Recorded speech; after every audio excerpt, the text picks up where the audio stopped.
Berlim, janeiro de 1933.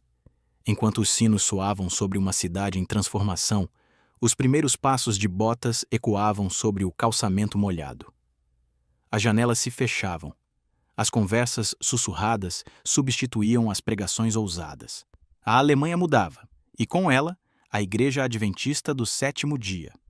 Em uma nação que agora marchava sob bandeiras vermelhas, com suásticas negras, a igreja que se dizia profética e remanescente foi colocada à prova. E falhou. Não houve protestos, não houve posicionamentos públicos, houve silêncio. Um silêncio que não nasceu da ignorância, mas do cálculo. A liderança da Igreja Adventista do Sétimo Dia na Alemanha aconselhou seus membros a não se opor ao novo regime. Era prudente ser invisível. Era estratégico ser leal. Segundo o historiador adventista Erwin Sicher, a recomendação oficial era que os adventistas permanecessem completamente quietos, sem levantar objeções ao novo governo. Mas não se tratou apenas de silêncio. A igreja procurou ativamente demonstrar lealdade ao novo regime. Uma carta enviada pela liderança adventista alemã ao Ministério do Interior do Reich, em 1936, assegurava que o sábado guardado pelos adventistas não era o sábado judeu, mas sim um dia cristão de descanso, reinterpretado para não levantar suspeitas raciais. As escolas adventistas, dizia a carta, promovem uma atitude leal ao Estado alemão e rejeitam toda a propaganda anti-alemã. A tentativa era clara: se dissociar do judaísmo, da oposição política, do risco. Em outras palavras, garantir a sobrevivência institucional, custe o que custar. A submissão tornou-se parte da liturgia. Em Friedenthal, o vilarejo adventista onde funcionava o principal seminário teológico da denominação, os votos foram unânimes. O resultado de tudo isso foi que, em 1937, a Vila Adventista de Friedenthal votou 100% em Adolf Hitler, registra o historiador Ronald Numbers. Nos periódicos da Igreja, a teologia escatológica que antes denunciava o poder opressor foi substituída por discursos de lealdade e patriotismo. O jornal Adventblatt exaltava o Reich e publicava declarações raciais alinhadas à propaganda nazista. O Morning Watch Calendar, devocional diário dos fiéis, descrevia Hitler como um instrumento de Deus. A confiança do povo deu ao Führer a força para levar adiante a luta pela liberdade e honra da Alemanha, dizia uma de suas edições de 1940. Mas talvez o silêncio mais perturbador não tenha sido o dos artigos. Foi o silêncio diante de irmãos, quando Max Israel Munk, judeu e adventista praticante, fiel dizimista e membro ativo da igreja de Minden, teve sua origem judaica revelada. A liderança não o protegeu.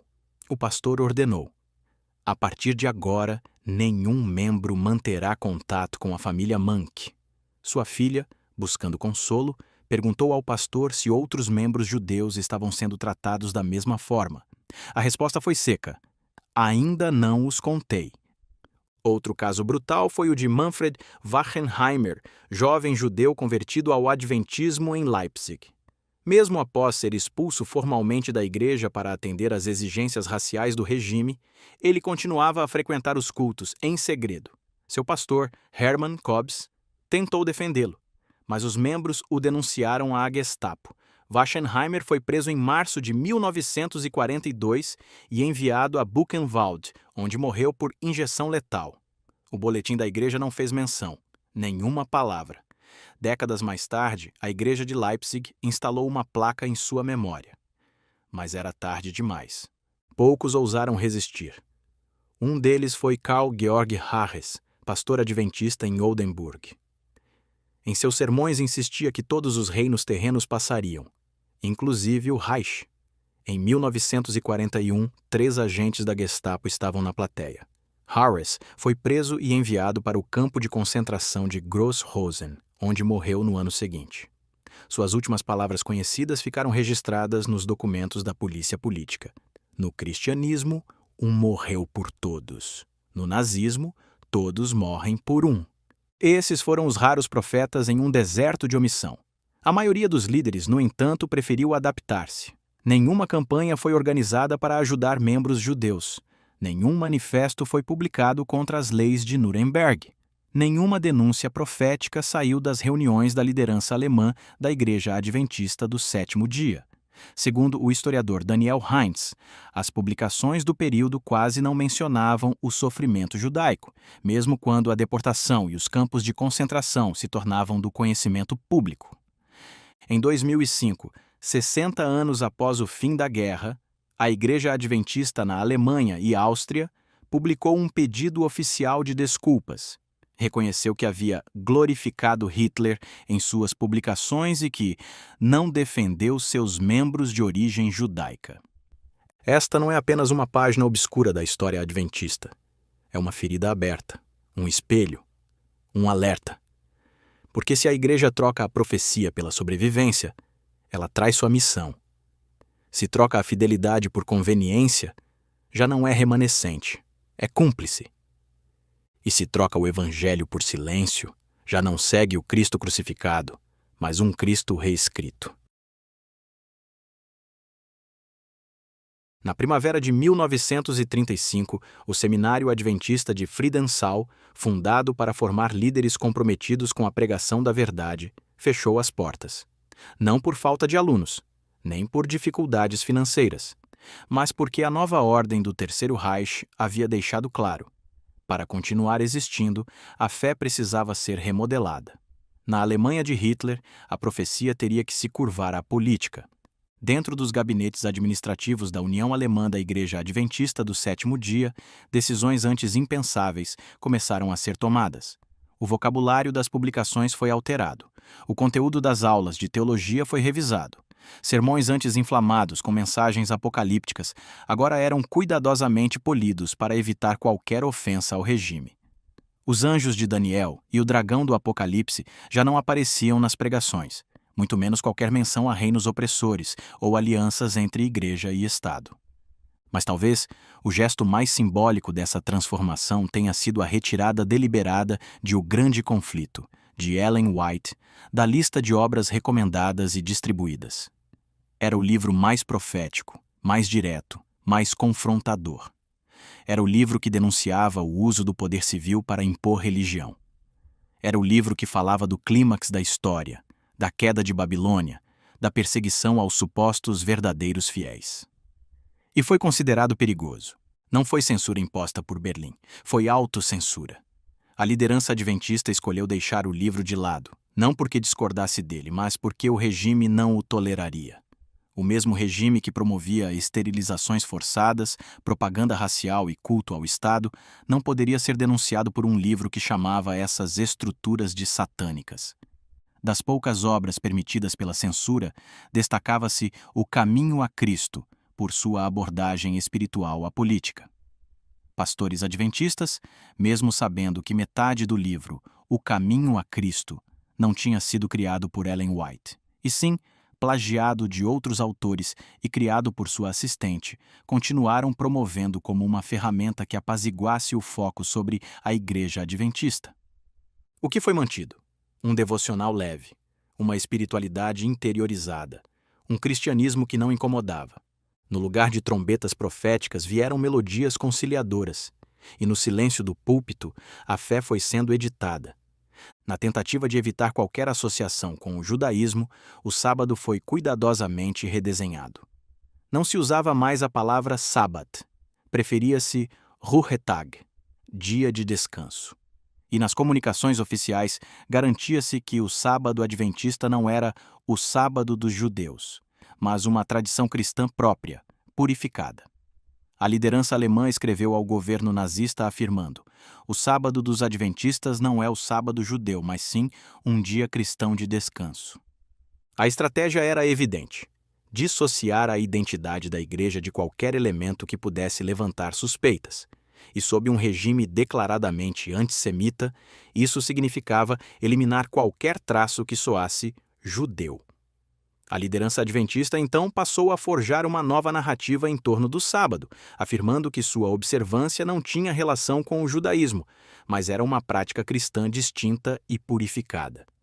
Era uma distorção consciente, especialmente na Alemanha, onde teólogos sabiam muito bem que o sábado havia sido encerrado na cruz, sepultado com Cristo, e que, desde o primeiro século, a Igreja celebrava a ressurreição no domingo, o dia do Senhor. Ainda assim, em uma tentativa desesperada de se afastar dos judeus, a Igreja Adventista preferiu sustentar ilusões doutrinárias a reconhecer a verdade histórica da fé cristã. Enquanto isso, os jovens adventistas eram encorajados a se alistar na juventude hitlerista.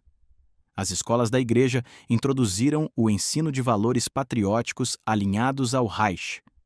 Professores foram treinados para ensinar obediência cívica e respeito ao Führer. A saudação Heil Hitler tornou-se comum até em ambientes confessionais. Nos sermões, temas proféticos foram substituídos por temas nacionalistas. A besta virou abstração. Babilônia desapareceu dos púlpitos. O Apocalipse foi suprimido. A retórica oficial passou a celebrar o esforço de guerra e a união do povo alemão. O Morning Watch Calendar, devocional diário da Igreja, trazia frases como: "A confiança do povo deu ao Führer a força para levar adiante a luta pela liberdade e honra da Alemanha." O que antes era profecia agora era patriotismo.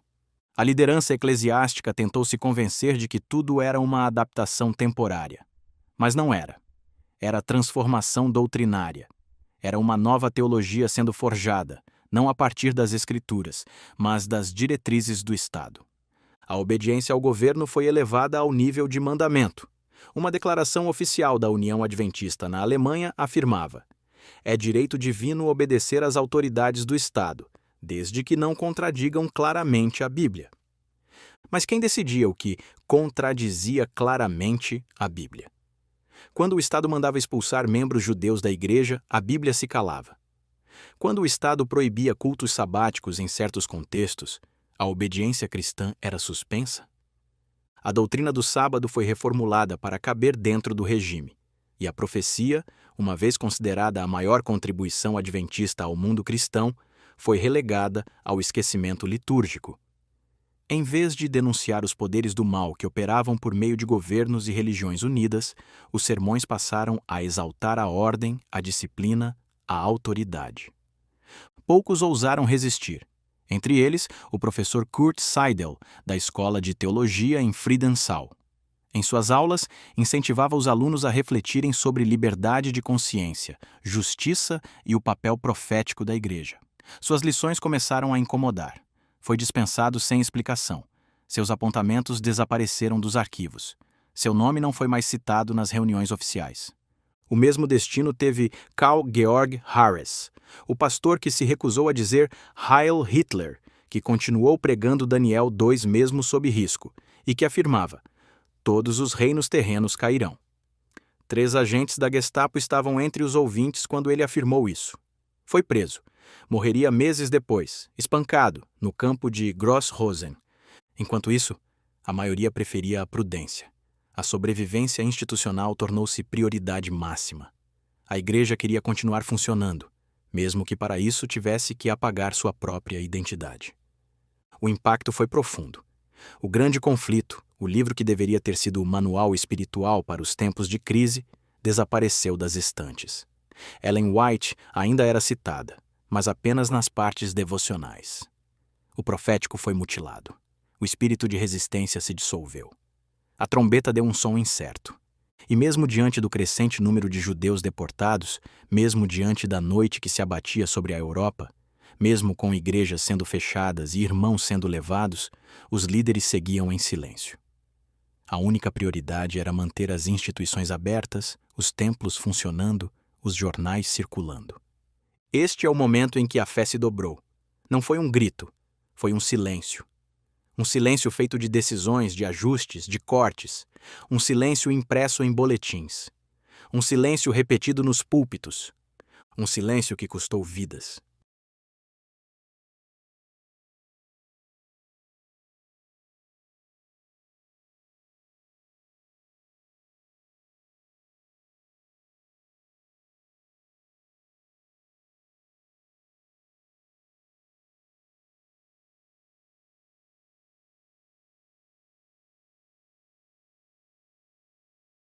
Bem-vindos!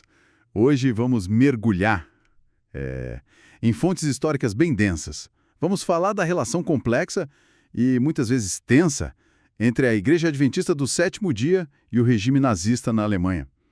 A ideia é entender como esse grupo religioso, navegou por um dos períodos mais sombrios da história e as escolhas que fizeram.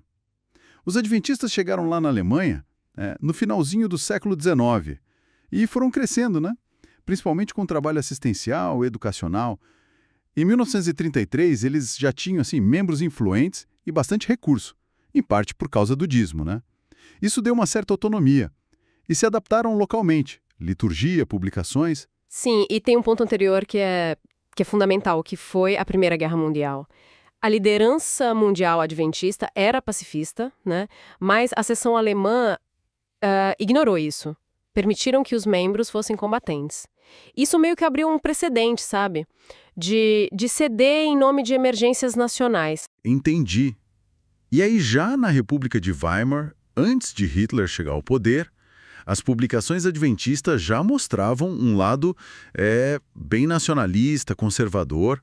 Eram contra o Tratado de Versalhes, anticomunistas e, olha só, até com tons antissemitas. Pediam um líder forte. Então, quando Hitler apareceu, ele foi visto não só como uma barreira contra o ateísmo, mas como o Führer que a Alemanha precisava. E elogiavam até os hábitos dele, de abstinência, que eram parecidos com os da igreja. Pois é, essa recepção inicial foi uma mistura, Tinha a convicção política genuína ali, mas depois de 1933, virou também uma clara estratégia de sobrevivência. Qualquer crítica interna foi silenciada, a ordem era apoiar ou, no mínimo, ficar quieto. E usaram muito Romanos 13, aquele princípio bíblico de obedecer às autoridades, para justificar a submissão ao Estado nazista, a instituição acima de tudo. Mesmo assim, com todas essas demonstrações de lealdade, tipo saudação nazista, orações pelo governo, o regime ainda desconfiava, A igreja era vigiada pela Gestapo, chegaram a sofrer proibições temporárias em 1933 na Prússia e em Hesse. Mas aí a liderança agiu rápido e conseguiu reverter. Exato. E para diminuir essa suspeita, a liderança reforçou muito as tais atitudes alemãs. Mudaram a palavra sábado para Ruhetag, dia de descanso, para soar mais alemão, menos judaico. E um ponto crucial, se distanciaram publicamente do movimento de reforma adventista. Era um grupo dissidente, pacifista. A igreja principal chegou a denunciá-los às autoridades como não alemães perigosos. Nossa! E aí vem a questão do serviço militar obrigatório que complica tudo ainda mais, A igreja principal, ela aceitou o alistamento, inclusive em combate. Isso ia contra os próprios princípios deles, De não matar, da guarda do sábado. Mas em troca conseguiram algumas concessões, tipo permissão para fazer cultos no sábado de manhã para os soldados. E alguns membros chegaram até a se filiar ao partido nazista. Sim. E as publicações adventistas da época, é impressionante, traziam elogios abertos a Hitler e às políticas dele. Inclusive a expansão territorial, A anexação da Áustria, dos Sudetos. Frequentemente usavam uma linguagem religiosa para isso, vendo as ações de Hitler como providência divina. Chegaram a publicar textos celebrando o aniversário de Hitler, chamando ele de dádiva de Deus para a Alemanha. É chocante, Especialmente se a gente pensa na ligação teológica forte dos adventistas com o judaísmo, o sábado, o Antigo Testamento. E aí eles tiveram que se adaptar às políticas antissemitas. Negaram publicamente qualquer conexão com o judaísmo, mudaram nomes tipo escolas bíblicas, buscaram até justificativas bíblicas para o antissemitismo e, pasmem, chegaram a questionar a etnia judaica de Cristo nas publicações para se alinhar com a ideologia racial nazista. É um quadro muito sombrio da liderança. Mas é importante notar, existe um contraste documentado. Há fontes que indicam que adventistas comuns, indivíduos, assim como Quakers e Testemunhas de Jeová, ofereceram ajuda, em particular a judeus, arriscando a própria pele, mesmo contra a linha oficial da igreja. Entendo. Mas a cooperação oficial da igreja foi bem além disso, Apoiaram abertamente as leis de esterilização eugênica do regime. Chamaram de um grande avanço contra a decadência da raça. Integraram os grupos de jovens da igreja na juventude hitlerista. Ensinaram a ideologia nazista nas escolas adventistas. E todo aquele trabalho assistencial deles, que era extenso, foi incorporado ao sistema de bem-estar nazista, o NSV. Isso rendeu o reconhecimento oficial, claro, mas eles seguiram as regras de exclusão do NSV, negaram ajuda a judeus, aos chamados antissociais e, por iniciativa própria, negaram ajuda até aos membros do movimento de reforma. E ainda promoveram ativamente o ideal nazista de famílias grandes e racialmente puras. Em contraste total com isso, tinha um movimento de reforma adventista, né? Aqueles que tinham se separado justamente por causa da questão militar na Primeira Guerra. Eles mantiveram um pacifismo radical. Recusaram o serviço militar, a saudação a Hitler, as políticas raciais. Sim. E as consequências para eles foram terríveis. Denunciados pela igreja principal, foram banidos em 1936. Os membros sofreram uma perseguição brutal. Prisões, execuções sumárias, como as de Gunther Pietz e Salom Sadowski. Muitos foram para campos de concentração, Dachau, Auschwitz, e tiveram crianças levadas para o programa Lebensborn. Eles basicamente aceitaram o martírio de forma passiva, sem abrir mão dos princípios. Então, que quadro final essas fontes mostram? O que a gente conclui disso tudo? A Igreja Adventista do Sétimo Dia, a principal, sobreviveu ao Terceiro Reich. Conseguiu. Mas foi através de uma estratégia muito calculada que misturou um nacionalismo que já existia com compromissos profundos. Um apoio ativo a políticas nazistas, incluindo antissemitismo e eugenia. A organização se manteve, até cresceu um pouco. A cooperação está documentada. O apoio explícito a ideologias destrutivas, a denúncia dos próprios irmãos de fé do movimento de reforma, é um contraste trágico com o destino daqueles que escolheram a fidelidade aos princípios acima da autopreservação.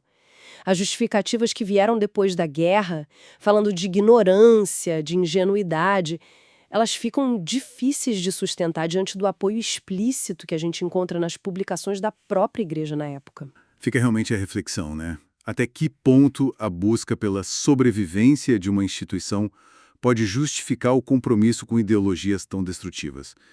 Onde que fica a linha entre uma adaptação que talvez seja prudente e uma cumplicidade ativa? Uma questão pesada para se pensar. E aí, beleza? Espero que você esteja bem, espero que toda a sua família esteja bem. Esse é um tipo de documentário meio diferente, principalmente porque toca em assuntos muito complexos.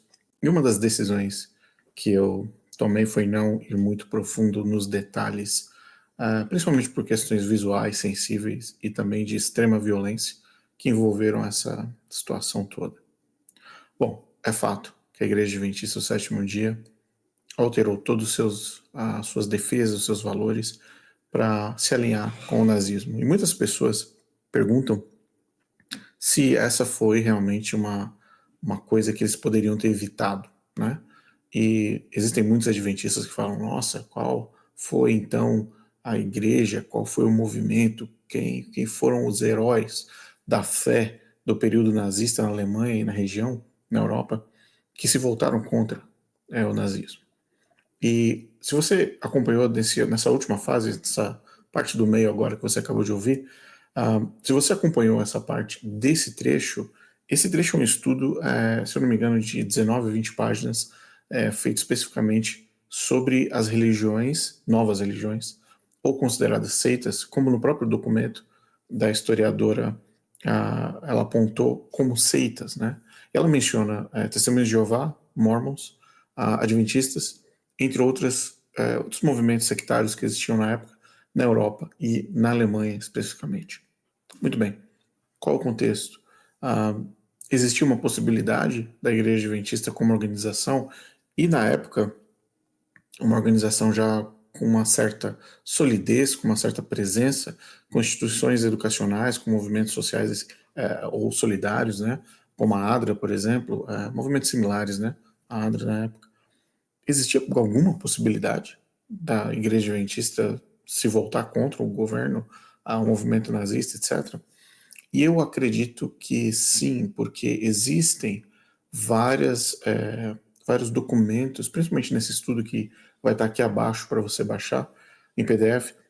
Existem vários documentos, várias provas históricas de que, principalmente, testemunhas de Jeová e as pessoas do movimento de reforma adventista, os adventistas da reforma, se voltaram contra o movimento, ou o governo, né, nazista naquela época, e pagaram um preço muito alto. Eles não se posicionaram a favor do governo, eles, aliás, se posicionaram contra a questão da guerra.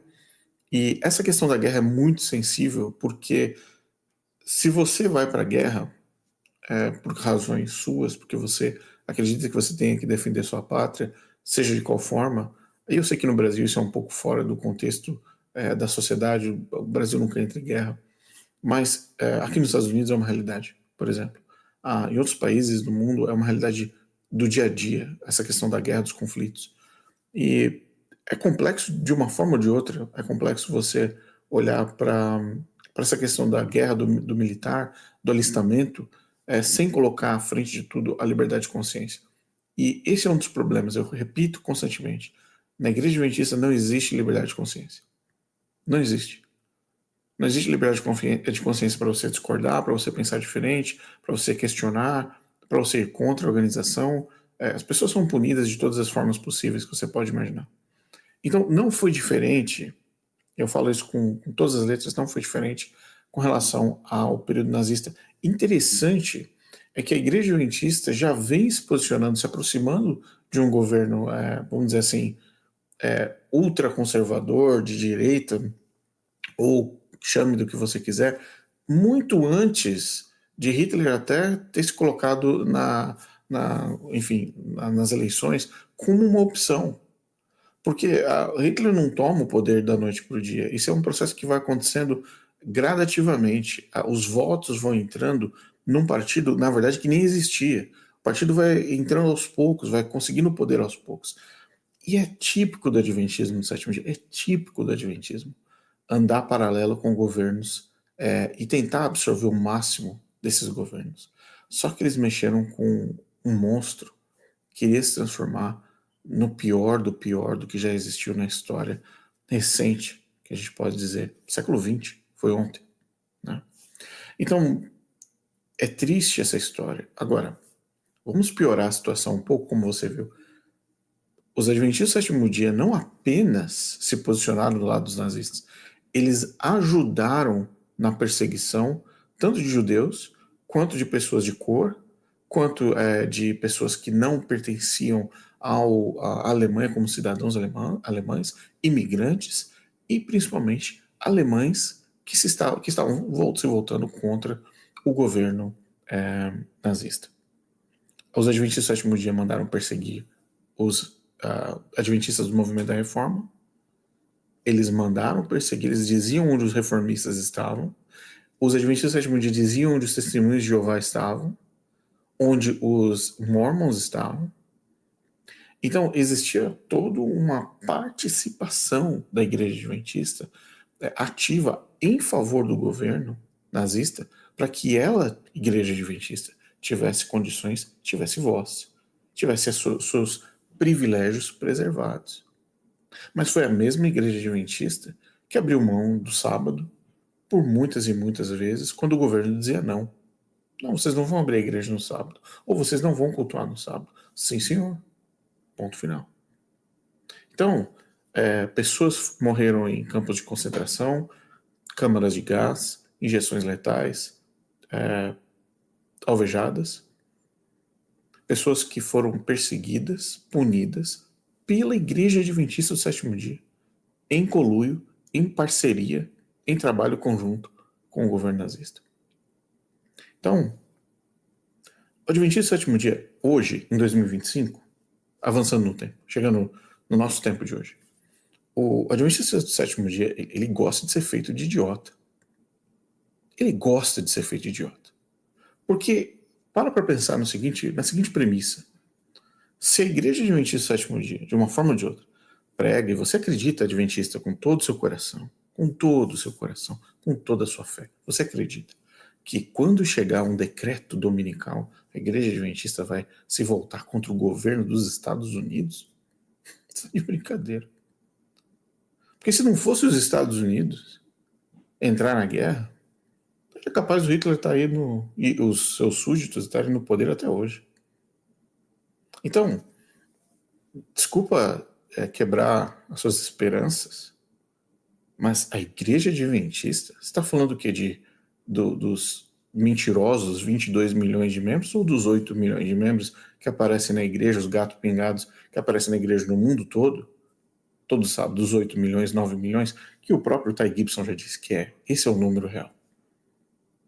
São esses 8 milhões de soldados que vão se voltar contra o governo americano? Contra o governo americano? Você só pode estar de brincadeira. A Igreja Adventista não se virou contra um poder que não era grande ainda, do tamanho que o nazismo chegou até o final da sua história, da sua trajetória. Quem dirá contra os Estados Unidos? Eu queria saber qual é o país do mundo, nós estamos falando de país com exército, com poder militar, com armas, com soldados, qual é o país do mundo que aponta o dedo para os Estados Unidos? Então, se nós estamos falando de um período de guerra, por isso que eu estou falando de Estados Unidos, governo militar, se nós estamos falando de guerra do período nazista, período de guerra, literalmente, guerra mundial, você acha que a Igreja Adventista do Sétimo Dia vai, de novo, tentar vender essa história de que vai lutar contra os governos, contra o Papa e vai lutar pelo sábado? Só se você vive numa bolha de sabão. Primeiro que não vai ter decreto dominical nenhum. Isso é um conto da carochinha para colocar você dentro da igreja e manter você preso lá pagando dízimo para eles. Porque você morre de medo do decreto, isso é fato. Porque se você não tivesse medo do decreto, você não estaria na Igreja Adventista. Então o fato de você estar sentado na Igreja Adventista do Sétimo Dia já demonstra para os pastores e para os líderes da igreja que você morre de medo do decreto. Senão você não estaria lá. Aí toda a sua fé e todo o seu medo do decreto cai nas mãos desses falsos profetas, falsos pastores que continuam te enganando. Mas o problema é que a história da verdade da Igreja Adventista não chegou até você. E você não sabe quantas vezes, tanto em Ruanda, na África do Sul, na Alemanha, quantas vezes a Igreja Adventista se vendeu. E se vendeu por pouco. Só que na Alemanha foi pior. Porque além de eles se venderem, além de eles entregarem a alma e venderem a alma deles literalmente para o diabo, eles ainda colocaram outros inocentes na boca do inferno, na boca da morte. É isso que a Igreja Adventista fez. Então, o sangue das pessoas de Ruanda está estampado no logo da Igreja Adventista. O sangue das pessoas na Alemanha nazista está estampado no logo da Igreja Adventista. E você financia. Você financia. E você acha, depois de todos esses exemplos, você ainda acha que a Igreja Adventista vai lutar pelo sábado. Você acabou de aprender, eles trocaram até o nome do sábado para manter o CNPJ ativo. Até quando você vai ficar sendo feito de idiota? Até quando? Quem quiser o livro ou o documento, a apresentação desse estudo excelente, histórico, sobre adventismo e nazismo, só clicar aqui no link da descrição do vídeo. E a gente se vê na próxima. Tem muito mais por aí.